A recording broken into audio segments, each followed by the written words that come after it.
Hello, today is the 14th of June and it is the Solemnity of Corpus Christi, the body and blood of Christ.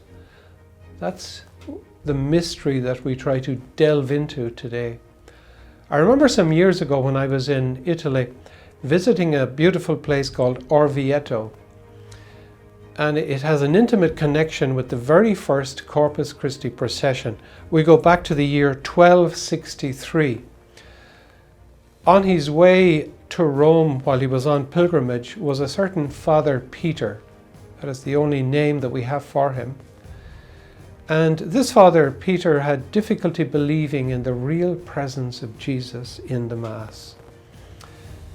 As he was passing through a town called Bologna, not too far from Orvieto and not too far from Rome, while he was celebrating Mass there on a side altar in the parish church, and some locals gathered when they saw a visiting priest to get Mass.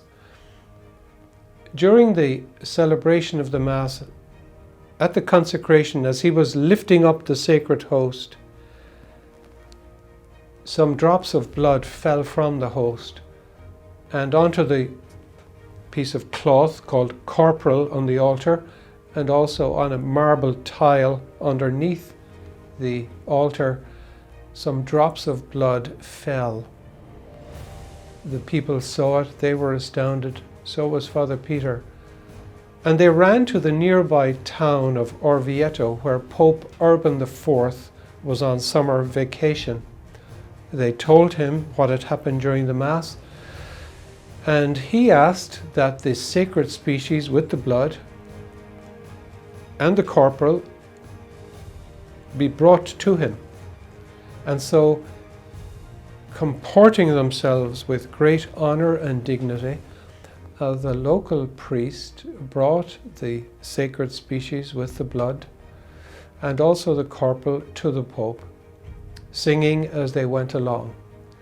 And thus began the very first Corpus Christi Procession, 1263.